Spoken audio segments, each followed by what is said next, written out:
All right. Looks like it's another fun-packed episode of Fat Guy Little Sips with his guest star, Hank Danger! Danger. How are you guys doing this evening? If anybody's out there, go ahead and give us a little hit on the chats. Anybody that's listening after, hit me up with some subscriptions, some noties, all that kind of shit. All right. Press that part of the phone. You hit the little down there. Anyways, so what are we going to talk about tonight, Mr. Danger? What have you been drinking this week, man? Let's start off. Well, this week is this past week was what some lovebirds like to call Valentine's Day. As you can see here, my lovely wife got me some Legos, and this is two hedgehogs on a bench trying to hang out. So on top of getting some love hedgehogs, we went out to a distillery in the Pittsburgh area called McLaughlin's Distillery. They're really mostly known for their moonshine flavored whiskeys, things like that, but they do produce three kinds of brands of bourbon. They do a standard bourbon, which is, I think, 90 proof, and it's 4 to 5 years old. It's just their standard. I think it's $37.99, which is based on their address in it's like $37.99, whatever the street name is. And then they come out with a baby barrel, which is what I actually went and procured. This is about a 2 to 3 year whiskey, but can you see how dark that is? Now, typically, how do you get this kind of dark in 2 to 3 years? Well, you either fake it or you, age it very quickly, and you age things very quickly with a smaller barrel. So the baby barrel, which is what it's called, is, I think, 2.5 gallons. Compared to, most of the big distilleries do a 53-gallon barrel, and so that's why I think it gets that color. Now, from a flavor standpoint, I felt that the $37.99 was a little harsh on the back end. It was sweet going down, and I will say this: one of the things that was kind of rare at this distillery was that it was 100% corn mash. So there was only corn in this mash, and that kind of led to why it was so sweet. But I thought that the standard bourbon had a little harsh flavor on the back end. I thought the baby barrel had a little better, kind of like almost double oak kind of flavor. It kind of smoothed it out the whole way. It kind of took away from the sweetness up front, but then it had no harshness on the back end. And then they take you upstairs and they let you drink straight from the barrel. So they get one of these. Do you put your mouth in the barrel? No, they have a little spigot or something, and they just pour it out for you. Can you put your mouth in the spigot? If you bought it, they have little programs where you can buy the whole barrel and, put your name on it and, do all kinds of things on it. But anyways, so they also let you drink from the barrel, and it's like, it's cask strength. So I think it was like 125 proof or something like that. So it had a little more ethanol on it. I think from a flavor standpoint, it started out just about as good, maybe a little more concentrated baby barrel, because that's what it's from, up front. But then it kind of still had that harshness back end that the $37.99 had on it. So I went with the standard baby barrel instead of the cask strength baby barrel, because I think it had a more balanced flavor. But from my standpoint, if you're in the area, you should go by, see it. They got a lot of flavors. They had like butter pecan cream, limoncello cream. They had chocolate moonshine that you could mix with, I don't know, creamsicle orange. So, I mean, like, you can make your own cocktail just straight out of some moonshine. And it tasted pretty good, man. So I recommend it. Go see it. And, again, shout out to the lovely wife to, taking me to a passion project for Valentine's Day. And all I got her was, dinner. So You got to What did double you up on do? the birth. You got to double up on the birthday, man. You got to double up on the birthday. Well, that's what she's thinking too. I took our worst. I can't even explain this. I took our worst blind taste test from last week. Go check out the Okay, the episode 19. 7. Oh, it was Lost Monarch, right? Lost Monarch, and took it over to a neighbor's house because I bought the bottle through a series of errors. So I took the bottle over to the neighbor's house for a birthday, and he liked it. It was the old Forester. No, but he liked it. I left it with him. He's probably drinking a little bit of it right now, as it was the worst of our taste test last week. Well, I mean, I'm glad you did learn something from last week's show, and anybody else that tuned in knows that when you go to a neighbors or an event like you were at a birthday party, don't bring the good stuff. Never. So If people come like when I over, was at the Super Bowl. if people What's up? come over, you let them. If people come over, you let them try the good stuff. That's But right. If you have That's to right. take, you have to travel. You take you take the one that tastes like gasoline over there. Yeah. Well, I mean, in this game, and I think tonight might be a good taste. I'm not sure how you're going to enjoy 1920, but the whole profile of this, show is to take a novice. I wouldn't say you're novice whiskey. You love whiskey. You drink it all the time, but you probably don't like branch out and say, "Oh, this one tastes like plums and roses and grassy knolls and shit." If I So ever I'm use kind the of word coriander, have me committed. okay. That's all I'm saying. Coriander is off limits. Gotcha. So, yeah, my whole idea is that I'm going to take you through this little journey, kind of introduce you to some whiskeys you haven't tried. Like I think what was it 2 weeks ago? It was Woodford Double Oak, and you liked it, and that's Oh, something pretty standard that a delicious. lot of people drink. What did you say? It was delicious. Woodford Okay. Double Oaked. So, Still and then very And then sweet. what was it? Last week we had a blind of 4 different flavors, and you like 3 or I'd say 2 out of the 4, and it kind of showed you what the difference was in rye and bourbon, and kind of finishing versus not finishing, and hopefully that kind of got you started on that. So tonight 1920 is going to be the profile. It gives you a look at Old Forester, which I think from 4 episodes ago, maybe you were talking about really wanting to get 1924, which is the new hotness or whatever that people are trying to go after. And I can't get the hotness. I'm with you. I can't get the hotness either. But so it'll at least give you a profile of what Old Forester has to offer. But it also jumps up proof because most of the things I've given you so far have been in that 90 to 100 realm, and this is about 115. Yes. So, and again, the story goes in 1920, Prohibition started, and Old Forester was one of the 6 distilleries that got a dispensation from the government to produce whiskey. And this is to kind of show you that flavor over time. Let me see. The whiskey is distilled by us, and we're responsible. That's just your standard thing. Well- During Prohibition, Old Forester was bottled as medicinal whiskey at 117 West Main Street under Kentucky Permit Number 3. The typical barrel proof of that time prior to bottling was 115. So, But so we had a discussion earlier about this. The Bottle and Bond, they started out at 100 proof, right? But after it aged, and the level of whiskey in the barrel shrank, the proof went up a little bit. So that extra 15%, or that extra 15 comes from the additional proof of. No.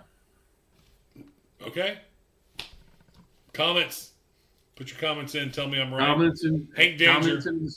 Yeah, I think Mr. Danger feels like because the Bottled and Bond Act is something that requires the government to get involved in you know the regulation. I think he's thinking that should have been done for the prohibition. I do, but I'm looking here. I think this I think this bottle is an homage to the Bottle and Bond 100 proof whiskeys that they made, and 115 proof is what came out of being aged X amount of years. So the Bottled and Bond Act was in 1897, and if you know anything about the Whiskey Row series, I think there is an 1897 Old Forester, which is Bottled and Bond. And what proof is it? 100, because that's anything Bottled and Bond has to be bottled at 100. It has to be bottled at 100, but after aged for so long, it doesn't age in the bottle. The amount of whiskey liquid shrinks, but the proof goes up after time. Not in the bottle. That is my. I'm not a physicist. But that's my theory. In the barrel, it goes up. Not in the barrel. bottle. The proof in the barrel goes up, right? To 115. Yes, it doesn't go in the barrel at 100. Correct. No, it goes in the barrel. Oh no. It goes in the barrel at 100. It goes in the barrel at less than 125. That's a requirement. Correct. It goes in the barrel at 100, but after time. No, it does not. No one puts it in. They put it in typically at 125 because you want the higher alcohol because you get the most reaction with the wood. I bet you a bottle of Jack Daniel 12 year on it. Well, we'll have to go back in time. And if you were listening last week, if we're Scottish, we could probably go back in time and hang out with the Sassenach. Let's do that. Okay, perfect. All right. So Old Forester has been around it was one of the oldest companies that have been around through Prohibition. They say it's the only bottled bourbon that's been it's the first bottled bourbon, but it's also it's the only one that was before, after, and still going. You know what I'm saying? So, it's a pretty good show if you go down to Main Street in Louisville and look at their show. Actually, I've got a short online if you want to look at it. It kind of goes over some of the highlights that I saw at the Old Forester distillery. Well, I'll see you on our anniversary for our Louisville trip. We'll go back to Louisville. That's right. Hank Danger, Fat Guy Little Sips Distillery Tour coming to you on location. 2024. All right. So let's do this review. Like everybody who clicked this video wanted to see us talk about 1920, see if it's worth purchasing. Let me You can see the color on that. That's pretty good color. I want to see you do the same thing, Mr. Danger. Don't just focus on me.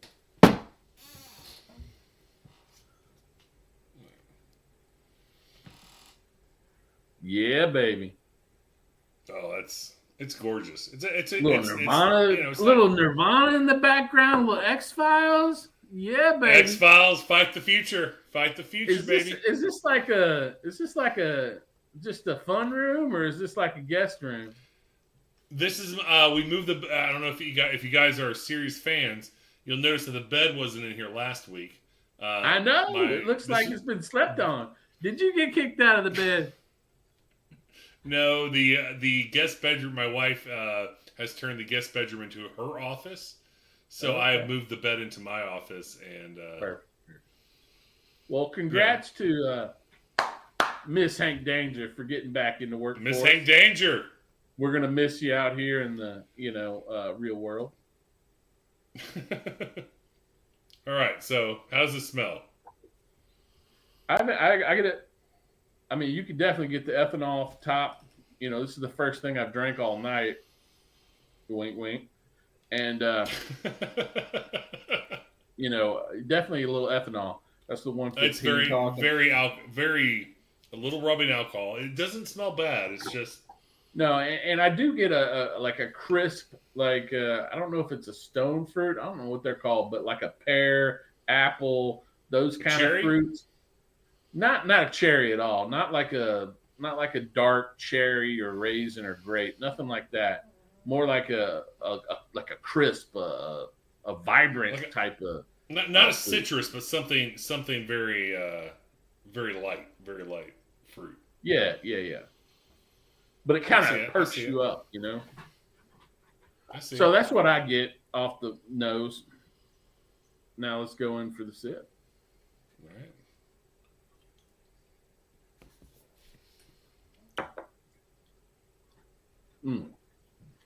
So for me, first off, we get that sweetness, and then the sides of the tongue hit with a little spice and a little sparkle. A little sugar, man. That tongue, that coat, that still. And then we get the little Kentucky hug starting. And then after the Kentucky hug, now I start to get a little like a dark, like a little. I wouldn't go so far as to call it leather, but it's like a mixture between that leather oak and tobacco kind of like darkness that you get from whiskeys, which I think is enjoyable. And that's kind of why I thought you might enjoy this, because in my opinion, it takes you on a ride. You know, it's got a little more higher proof. So again, it's something different for you from a proof standpoint. And it's not a one-trick pony like you might say. It's not. I don't like one-trick ponies. It's got the chocolate for the finish. It's got a little bit of chocolate. Now, is it like a dark chocolate or a milk chocolate? Milk chocolate. It's not too dark. So you get a little cream in the back end. Because of the sugar and chocolate. Okay. You mix them together, you get a little cream. So you still get the sugar on the back end, but it just gets mixed with the chocolate. Yeah, well, no. The sugar's on the front end, chocolate's in the finish, and you mix them together. It's got your tongue's creamy, you know. Okay. It's the heat is weird, so it's not super smooth. It's not like Woodford Double Oak super smooth. It's not. It's not super smooth, but it's got heat, and the heat is in different places. This is after a couple sips. Now, what I like when I get to that second flavor after the sweetness, I talked about it. It like kind of sparkles my tongue up, where it kind of like, and when I get into that realm, like the sides of my tongue kind of start to activate or kind of like glisten, but it also like it feels like my tongue is kind of like sweating, if you know what I mean. You know what I'm saying? Oh, and I don't get a lot of that on this. Like some whiskeys, it just sits there and you're like sitting there going, oh, and you can just keep breathing in. It's just like making your tongue just sweat the whole time. This gives you that sweat just for a second, and then it kind of fades into the back, and then I start to, like I said, get that Kentucky hug. How many years was this aged? How many? Well, I'm just to let you know, Old Forester. As you can see, it says straight bourbon whiskey, which means it's a minimum of 2 years, right? Because that's what straight means. But if also, if it is listed as straight and bourbon, it has to be age stated under 4 years. So this is at least 4 years old. Some people probably think it's probably like around 5 to 6.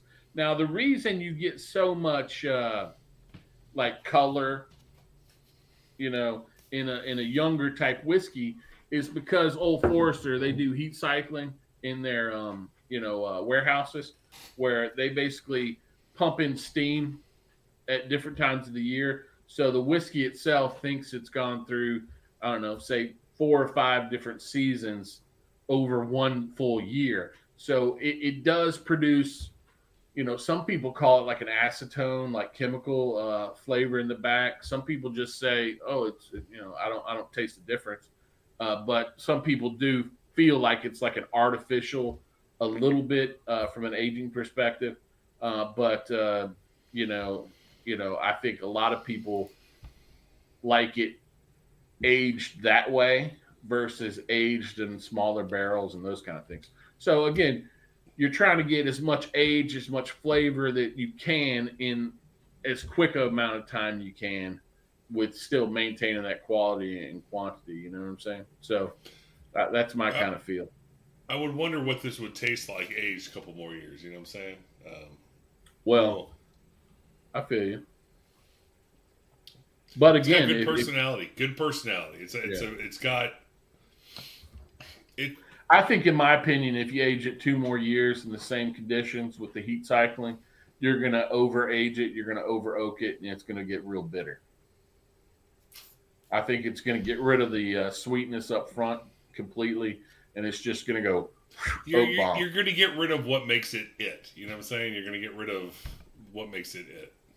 Well, I mean, again, some people like oak bombs, some people don't. I think if you age it 2 more years, you get an oak bomb. Yeah, fair. All right, but again, that's my opinion. What's your cheers to you, brother? Cheers to you. What's your aroma? What's your rating?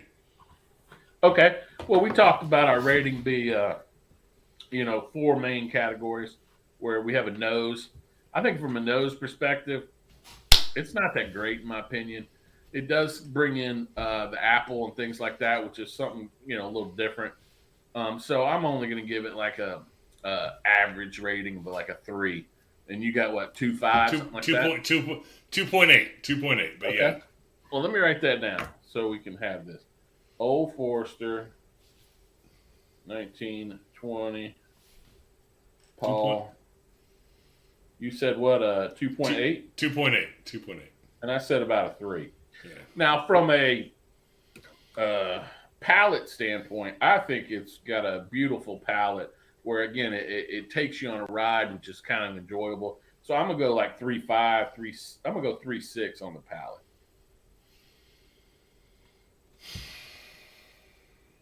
The question is, where do you rate smoothness? So, like, take the double oak for example. A whiskey that smooth, is that more on the finishing score, or is that going to be more on the initial palate score? Well, it depends on what do you remember from that? Do you remember how it tasted the whole time, or do you remember how it just stayed in your mouth and it was like fair? It just how it finished. Okay. Right. All right. And again, you can have a sweet, smooth finish like you're freaking, I don't know, sipping on a nice old fashioned, or you could have something like, oh yeah, that's the heat. That's what I wanted, that little bit spice. You know what I'm saying? And those are both good. Those are both valid. And this one doesn't have that, but it has that more on the palate on the front end, right? Correct. So I'm gonna get. It does have a very fireworks. Hits you. The heat is in different places. The heat's all over, right? It's got kind of this rawness to it, but in a very refined way. I'm gonna say 3.8. I'm gonna say a 3.8. 3.8. Wow. 3.8. Based on some of your other things, you're gonna have to rework your categories a little bit. Well, yeah, I haven't talked about the finish yet, so we'll get. All right, I feel you. Now, finish again. Personally, I kind of like a dark chocolate, a tobacco kind of end where it just like I don't want to like have my teeth hurting because it's still sweet going down. So I'm gonna give finish about a 3.8. It doesn't do anything spectacular on the finish. You're right. There's this nice caramelly with the sugar and the chocolate, the caramelly cream finish. It's not spectacular, right? So I like a finish that when you swallow it, you're like that heat kind of rubs against your soul. You know what I'm saying? I feel you. I'm gonna give but it's not bad. So it's very refined. It's not very smooth. It's very refined. I'm gonna give a 3.1 for the finish. 3.1. Yeah. Okay. Now uniqueness. Again, I've tasted this before. Again, I really don't see anything unique in my profile, but True. it is a little. There's another whiskey that tastes like this. I can't remember what it is, but I completely agree. There's another whiskey that tastes like this. So I'm gonna go 3-1 on the uniqueness, which gives it a 13.5 for me. I'll go 3.0 for the uniqueness. 3.0 uniqueness. And I think this would be your highest if I go back and look, but that's a 9.9. That's well, again, what'd you say about the wood? What'd you say about the Woodford earlier? What do you remember about the Woodford? I don't remember anything about the smoothness. I don't remember the taste. I don't remember. Well, we never really. You know what I'm saying? Like I don't, and I drink quite a bit of it over the last couple of weeks. Do you want to rate that one? Because I could rate it off of based on my memory, but I can't. That's the problem. I'm not going to remember what. There's nothing that stood out from the Woodford other than the unbelievable smoothness of the Woodford. That's what. Yeah, but what I'm saying, do you have a shot? I'll go ahead and write your numbers down. We did go watch the episodes a couple episodes ago. I don't think we did numbers, did we? I'm pretty sure we did. Okay, I'll look. But if we don't, then we do. I'll give you my numbers to the Woodford next week if we. Okay, that's fine. Because I want to start a spreadsheet so we can see where we're at. Now I will say this, and this is the first time you've had 1920. I'll say this: a lot of people love this, and this is their go-to Old Forester. For me, it's too variable, and what I mean by that is like depending on the mood I'm in, depending on what I might have eaten or drank during the day or whatever, it's a whole different experience. Now, this is really the only whiskey I had all night, so I'm enjoying it. But if I had some other something and then I went to this and it was still not in the lane, I get turned off on it because I can't just go, I know every time I drink that, it's going to be good. Like you said with the Woodford, again, double oak, I know what I'm going to get from that. I'm going to get it. I'm going to like it. Give me a nice tiramisu with a Woodford double oaked. Oh, right. And see, with this, I never know. And you can see, I mean, it is. But I like that. That's why it gets the 3.8. That's why it gets the 3.8 because it's okay. It's exciting. Okay. It's got a lot more than most. It's got that initial fireworks, and you don't know where it's going to go. It is unpredictable. I dig on that a lot. Perfect. Hey, then I'll try to get more in this range for you when I pick. Now next week, this one's a better finish. Oh yeah. Okay. Garrison Brothers. I don't think I can get that here. You're gonna have to get on a plane and bring it to me. Okay. We'll get there. Okay. Yeah, maybe you get me some of that Guadalupe or something. It's $200 or something. How about I get you the Texas whiskey called Texas? Is it just called Texas? I swear to God, man, there's a Texas whiskey called. We're gonna. I'll get you. You know what? I'll get you a couple Texas whiskeys. Actually, you know what we should do next week if we can time this up right with the plane flight and everything. We get a Texas whiskey and a bourbon, or a Texas whiskey and a Tennessee whiskey, and we compare and we blind taste test a Texas and Tennessee whiskey. Oh God, I'd love to do that. I'd love to do that. Okay, we'll definitely do that. Now, on a different note, how I'm experimenting. Like we talked about, I went to McLaughlin's. They got the little smaller barrels. They actually have kits where you can make your own whiskey, where they give you the white dog, they give you the barrel. And, I did buy a barrel, not from them, but, online. It's charred barrel. The viewers don't know this, but I was on your text chain earlier today. Yes. You were on my text chain where I showed you the barrel. It's part of the new Wimble Cove distillery we're putting together. It's not really a distillery, so don't come after me. What I'm going to do is I'm going to age some whiskey in this barrel. it's I think 2 gallons, so it's not 2 gallons. It's 2 liters. So it's like a Pepsi bottle. You know what I'm saying? But it's kind of cool. Like when I got it out of the box, I was smelling the char on it, and I'm like, man, I can't believe you can smell the char when it's like a pretty much the closed barrel. So I was like pretty excited. I just dipped it in some steam and water tonight. You gotta do that like to prep it. Do that for about 3 days, and then I'm gonna put some whiskey in it. What's your call? What should I put in there? Sorry, what whiskey should you put in your bottle? That's right. Now, one thing to note, my friend did say, hey, you are going to wind up messing up some whiskey. So don't put, I don't know, Pappy in there and think you're going to be a star because you made the best whiskey ever.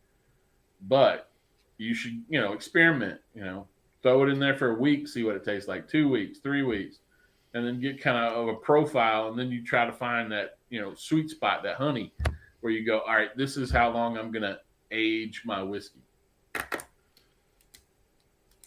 So what's the criteria of me choosing the whiskey for the first whiskey? It's got to be like under $40 a handle or whatever. Dickel 8-year. We don't get Dickel up here. Sorry. Well, the move, man. Move. There's other states. I think they did that on purpose. Dickel, the only Dickel we have in Pennsylvania is Flintstone Vitamins. Oh my God, Dickel. Okay, so listen, 2000, the early 2000s, late 90s, Dickel was a joke, right? We all Dickel was the Kentucky Deluxe of whiskeys, but man, last 10 years, Dickel has upped their game. Dickel is fantastic. Give me a Dickel 8 or 12-year any day, man. I know. That's all you want is just a Dickel here, a Dickel there, a Dickel everywhere. Don't take any wooden Dickels. That's all I'm saying. Hey. All right, we got one more game to play. So you have to. So you're thinking Tennessee whiskey because I was thinking of putting Jack Daniels in there. No, don't go Jack Daniels. Get a handle of Dickel 8-year. I'm not putting Dickel in there. So let's move on. What's the next one? Well, then give up and just lay down on the floor and give up. Well, I mean, other options are like Evan Williams, Bottled and Bond. We could do Evan Williams, 1782. You know what I'm talking about. The 1545, 6327. All right. The Evan Williams 1782. I will show you. All right. Well, I'm gonna have to think hard and wide for that, but that's a possibility. But my friend did say that you probably want to put in there something that so you can say, hey, this is how it changed. And I've never had Evan Williams, so I won't know how it changed over time. Oh, Evan Williams. That's the only restriction. Oh, we're doing an Evan Williams blind taste test then. Yeah, I can't believe you haven't had Evan Williams. Well, when you were doing that, Evan Williams tour with T-Mac 2045 or whatever year he's running. Willie NASCAR. No, I think he was called T-Mac. Was it Willie NASCAR 2045? Willie NASCAR. His nickname will be Willie NASCAR. Okay. So, anyways, you guys went to Evan Williams, didn't you? Yeah. You did the tour, right? Yeah, I would love to get the Masters collection. Y'all should have got it when you were there, because that's the only way you can get it is by going through the tour. Yeah. But y'all wussed out. Y'all didn't want to spend that little dollar. I was with Willie NASCAR. What are you gonna do? Well. Anyway, so, Evan, what are you gonna put into it? What are you gonna put into it? What are you gonna put into it then? I don't know. I'm gonna have to go look. I'll let you know next week though, because it's gonna get prepped with this hot steam I put in it, or boiling water, whatever you want to call it, for 3 days, and then I'm gonna empty that, and then I'm gonna put whiskey in it. Why don't we have a running whiskey taste test? Running whiskey is the whiskey you could drink every day, right? Like the Evan Williams, the Jack Daniels, exactly. We should have a running running whiskey taste tests. So you're saying age Evan Williams, then age Jack Daniels, then age this, and then I have like a taste test for all these. Yeah, figuring which ones which ones are worthy enough, you know? Okay, I feel you. But I got to start somewhere. So next week I'll let you know where we start. Cool. All right, we got one more thing before we close out. We have the top 10, sir. Is it the top 10 or is it the top 5? It's the top 5, as you see on the screen. So what are the top 5 categories for today? All right, guys. So we have what happened is there was an article last week published by somebody from uprocks.com who I don't know. I've never heard of them, and I don't know how. I've heard of them. They took about 25 of the whiskeys that are very popular for 2024 and did a blind taste test, rated them. So that's specifically made and created and distributed in 2024. As of February 14th, 2024, the hop. Yeah. I'm saying this. So it's not like something like, I can go on the shelf and get this. And it's like, no, it had to be like put out. It's not January 2023's Larceny release. Yeah. Gotcha. Yeah. Right. So they blind tested top. So we're at the end of February. Top whiskeys for 2024. What are the top 5 so far? We ask Fat Guy Little Sips what he thinks made the top 5. What are some of his responses? So, in my opinion, you're looking at probably 2-3 months of production. Correct. So, based on that line, you're going to have your Larceny A124. You're going to have your Elijah Craig A124. You're going to have your Stag, whatever they want to call it, 23B, 24A. I don't even know how they do their numbering, but it is what it is. You're going to have, Jack Daniels 12 came out with a batch too. You're going to have some different finishes from, some of the. You only get to choose 5, man. You only get to choose 5. Choose 5. Well, top 5 so far. Again, I would definitely think Jack Daniels is in there somewhere because it was in my top 5 last year. Jack Daniels 12 year is number 1, sir, out of 25. Okay, perfect. What else do you think is top 5? I would think Stag is in there because it's always a big. See, I don't know, man. Stag is not in there. Stag is number. I don't even know, man. Stag is. Oh, they ranked all 25? They ranked all 25, and Stag made it to number 10. 10? Wow. Did not make the top 5. Stag did not make the top 5. All right, you got number 1, Jack Daniels 12 year. What else do you have? I'd heard really terrible things about the Elijah Craig because it was the first one that's, it's not the first one that they removed the age statement on, but it's pretty disappointing age statement at 10 years. But I hear also some people like it because it's still a typical Elijah Craig. But then also they say, it's actually the least proof of any Elijah Craig in like the last 4 years. So you get the variation. So depend on how his palate was or hers, especially after drinking 25 whiskeys in a blind. But I'm going to say it's not in the top 5, but I could see. But it is. Okay. No, Elijah Craig barrel proof made number 3. 3. Okay. Number 3, straight bourbon batch A124.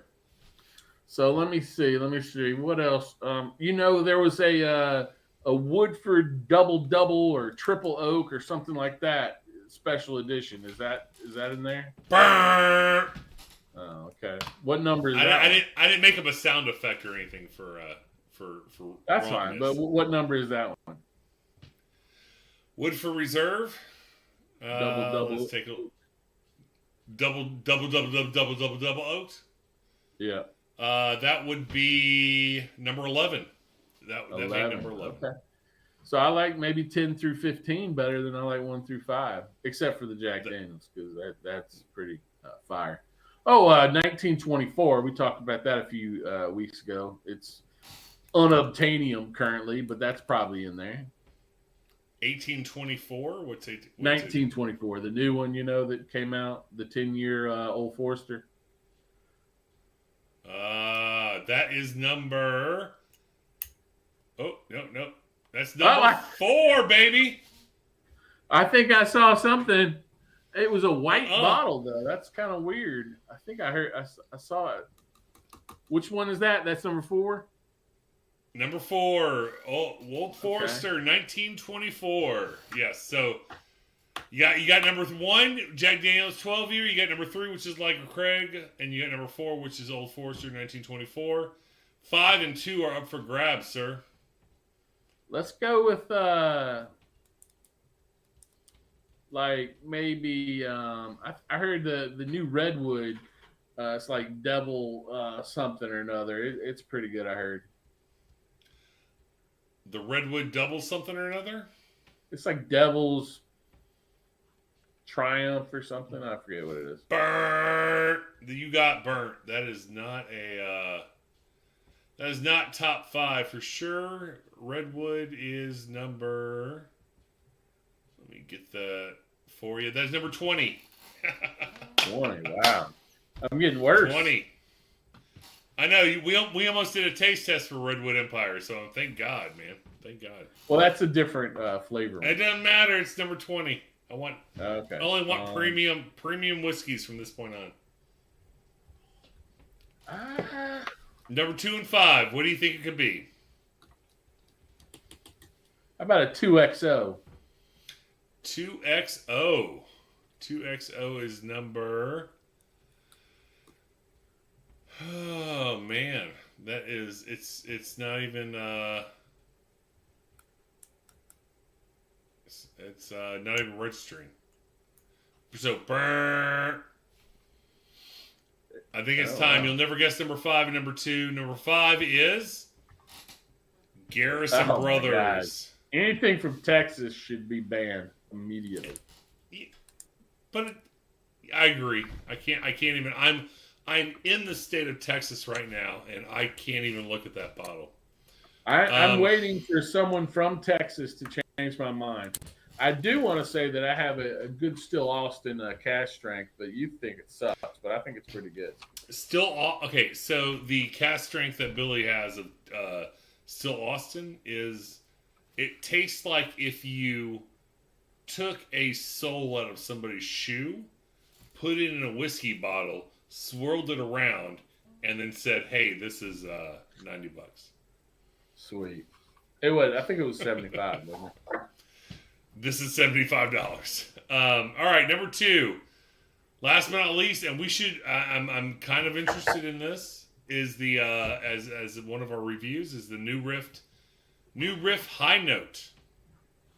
That's the one you kind of tried to show me earlier, but I didn't know New Riff had new bottling techniques. That's kind of weird. Correct. Is the New Riff Bohemian Wheat Kentucky Straight Bourbon. Ooh, Bohemian. That just gives me bad vibes, I want to try New Riff. When you hear a dude is boheming, don't you go, man, that guy's gonna smell.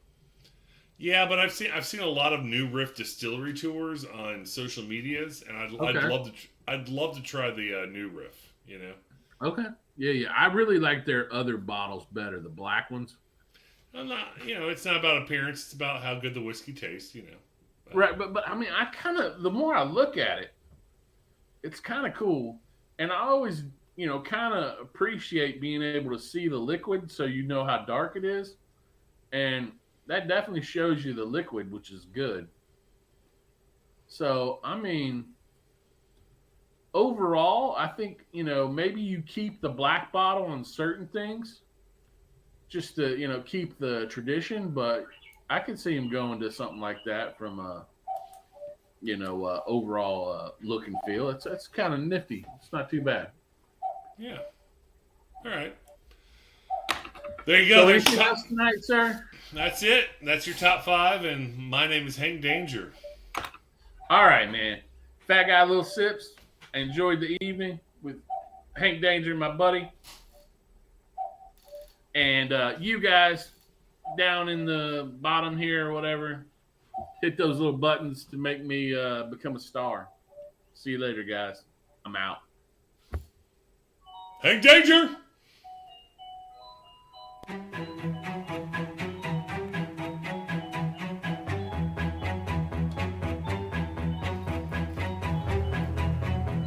Are we offline?